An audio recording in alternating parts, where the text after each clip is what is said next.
Dan surga itu derajatnya tinggi, ya mah, ada 100 derajat. Kalau sekedar tadi orang ini baik ya, tapi kan nggak ketahuan dia berada di derajat yang mana. Nanti akan ada hisab, nanti akan ada kemudian subhanallah akan ada timbangan dan proses ketika orang di kuburan itu. Semua orang punya dosa ya. Sehingga ada yang dosa-dosanya udah dibersihkan sebelum mati. Dengan penyakit-penyakit dan musibah-musibah. Ini orang baik tapi punya dosa. Ada yang dosanya dibersihkan di dalam kuburan. Ada dosanya yang dibersihkan nanti ketika keluar dari kuburan digiring ke padang mahsyar. Itu proses terus berjalan. Jadi itu mungkin kalau bicara apa hikmah, tentunya di situ ada hikmah yang besar sekali yang kadangkala kita tidak memahami sebagiannya.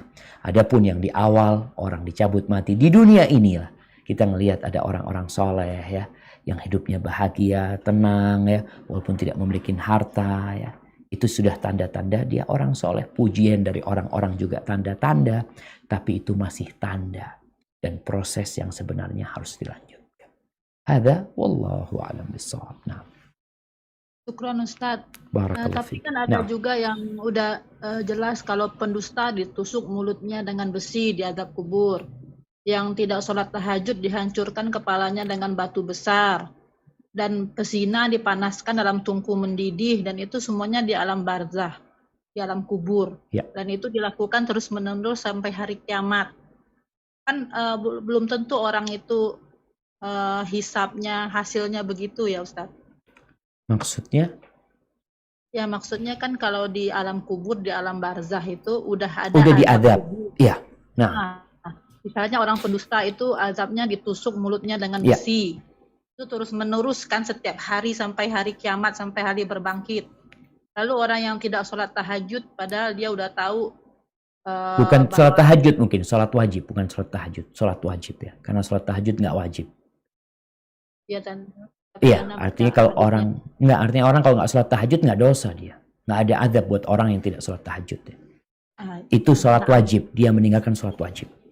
Nah, terus bagi pezina dipanaskan dalam tungku mendidih dan ini terus menerus selama di alam kubur sampai hari kiamat. Nah, mengapa azab-azab yang demikian beratnya itu yang tidak seperti sahabat Mu'adz tadi kan cuma dihimpit ya Ustadz, ya itu semua kita merasakan. Tapi bagi yang dosa-dosa khusus seperti pendusta, pezina itu kan udah ada azab khususnya duluan. Ya.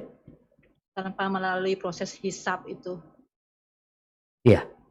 Ya, kalau bicara azab, nggak nunggu mati. Nggak nunggu mati.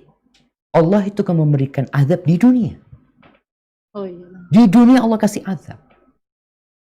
Jadi tadi azab di dunia ini bisa jadi mengurangin dosa dia. Udah dibalas sama Allah SWT. Jadi kalau bicara azab itu, ada azab di dunia, ada azab di alam kubur, yang sebenarnya azab ini kalau buat orang yang beriman, itu dapat mengurangi dosa-dosa dia. Sehingga nanti ketika dihisab, dia kan sudah diazab di dunia. Buat orang yang beriman, Allah kasih penyakit buat dia. Yang penyakit itu akan menggugurkan dosa-dosa dia, akan mengangkat derajat dia.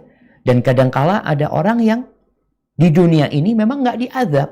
Nanti diazab di kuburan. Dan itu pun dapat mengurangi dosa-dosa dia. Sehingga tatkala nanti penghisapan, di situ sudah ada dosa-dosa dia yang dikurangin. Karena dia sudah merasakan azabnya. Dan bisa jadi belum cukup untuk mengurangi dosa-dosanya. Sehingga dia masih lebih banyak dosa dia daripada amal kebajikan dia. Dan dia masuk ke dalam neraka nantinya. Jadi intinya kalau bicara azab, Allah Azza wa Jalla mengatakan falanudhiqannahum minal adzabil adna dunal adzabil akbar. Allah benar-benar akan menimpakan azab di dunia ini sebelum azab yang besar nantinya. Tapi buat orang-orang yang beriman, kalau dia mentauhidkan Allah Subhanahu wa taala sehingga azab-azab yang dia rasakan sampai duri yang masuk ke tangannya, sampai penyakit yang menimpa tubuhnya, sampai anak-anak dia mungkin yang mengesalkan dia, jadi azab buat dia. Ada orang yang terazab di dunia ini jamaah. Itu akan mengurangi dosa-dosa dia. Hada wallahu a'lam bishawab. Apa bisa difahami Ibu? Iya, sangat paham, fahim tuh Ustaz. Barakallahu